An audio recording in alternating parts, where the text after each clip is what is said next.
Hey everyone, it's Sarah.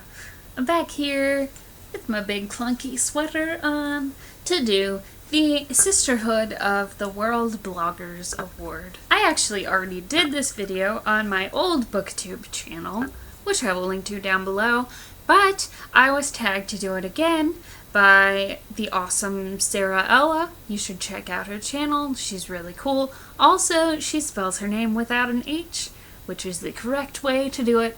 I'm just kidding. Nothing against the H Sarah's out there. But yeah, she tagged me and she had 10 different questions from the first time I was tagged to do this. So I thought I would do it again. Plus, I get really excited when people tag me and things. Okay, so her first question is, what is your favorite book to movie adaptation and why? There are a lot of different book to movie adaptations that I love.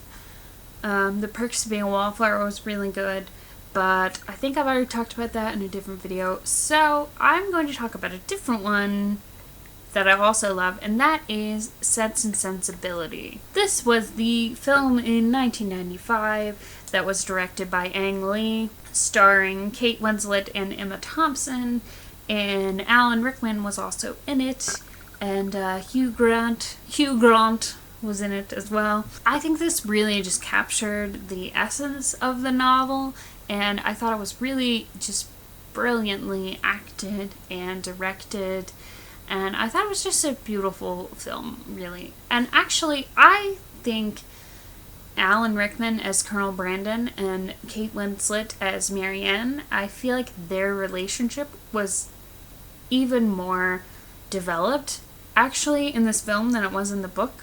I think there's just one extra scene in the film where I don't even think there's a whole lot of dialogue. I think they're just kind of looking at each other, and you just kind of sense that they do have a connection, and she did kind of fall in love with him eventually. I mean, how could you not? Because it is Alan Rickman. I love Alan Rickman. I kind of have this obsession with old British men. I don't know what it is. Maybe that's why I like Game of Thrones so much.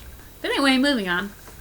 Her second question is, what is your dream job? For me, I'm going to say writer, which is convenient because that's basically what I do. I'm not quite where I want to be in that I don't make a living completely off of my actual writing at this point. You know, I do a lot of freelance editing, a lot of writing coaching, even some freelance marketing that doesn't really have anything to do with writing. So I'm still, doing a lot of different things, but it's a lot better than working a completely unrelated job. But yeah, I just really I really love books, and I really love the art of telling stories, and I love working with other writers as well. I love doing the freelance editing and helping other writers to find their voices. So yeah, it's pretty great, I gotta say. Her third question is, favorite literary villain and why?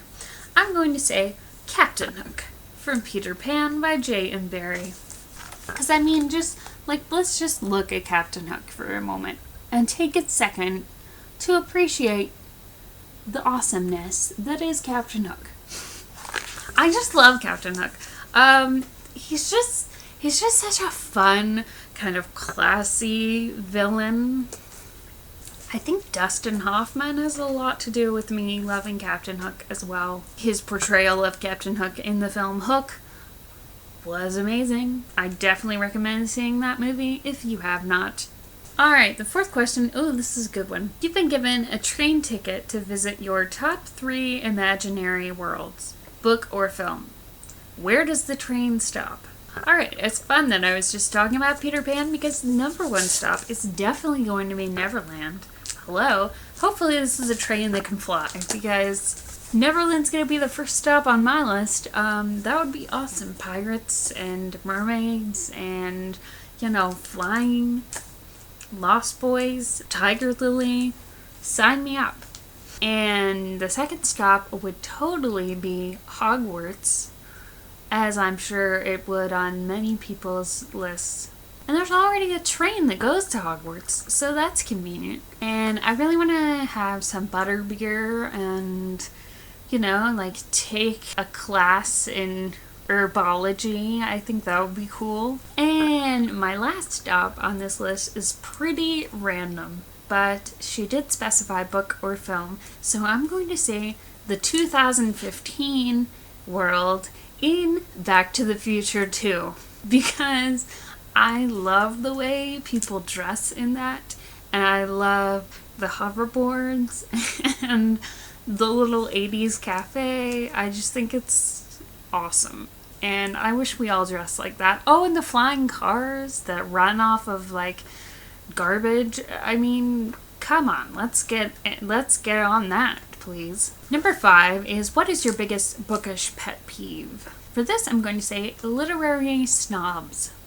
Is that a pet peeve? I feel like it should be. A while ago, maybe last year, there was an article on slate.com where this lady was basically being condescending about everyone that reads young adult literature, or all the adults who read young adult literature.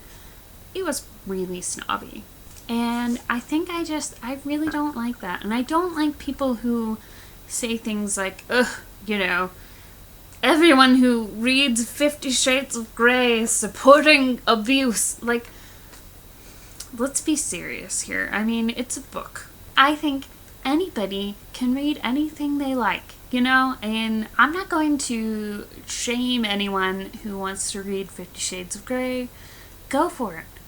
If you want to read dinosaur porn or whatever, Bigfoot porn, that's a thing. Go read that. I don't care. I'm not going to be a snob about it. I wrote a little blog post answering that lady's take on adults reading young adult literature. It was pretty snarky, so I'll leave a link to that down below in case any of you guys want to read that. Question number 6. You've been given a chance to interview your favorite author, but you only get to ask one question. Who is the author and what do you ask? Easy.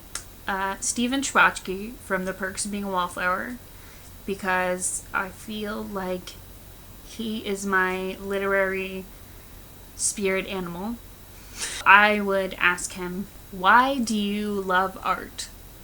Because that is a very broad, open-ended question, and he could talk about movies, he could talk about music, he could talk about books, he could talk about all of that stuff. So I'm just going to ask him a very broad, vague question that he can just go on a rant about like 18 million different things, and I'll just sit there and listen because I love him, and I love all of the music that is mentioned in The Perks of Being a Wallflower, and all of the books that are mentioned in The Perks of Being a Wallflower. I love those as well. I've heard him do interviews before, and I watched the commentary on the film The Perks of Being a Wallflower, and I just love that man. I feel like we are the same. Question number 7. What is your most anticipated read of 2015? Easy, and that is going to be the Rainbow Rowell book. I believe it's called Carry On. I think it is the fan fiction that Kath was writing in Fangirl. So I'm pretty sure it's like a spin-off of Fangirl. So I'm really excited to read that. Rainbow Rowell could put out anything and I would be excited to read it. Number 8 is, what is your favorite place to read?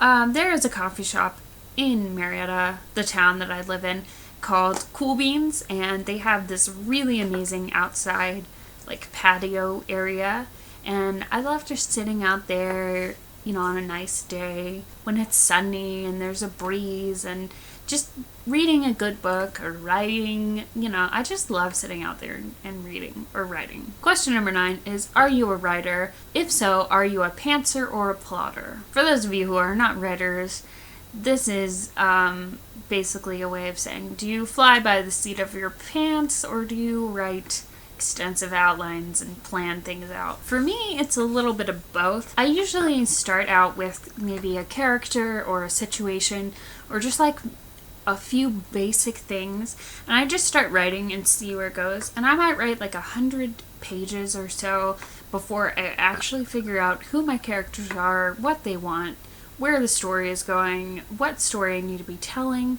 So once I've figured all of that out, then I might write out a loose outline for what the actual story is that I want to tell, and usually I'll get rid of that first 100 pages that I wrote. So I guess I fly by the seat of my pants in order to get to the plotting, if that makes sense. And the last question is, what is your favorite breakfast food?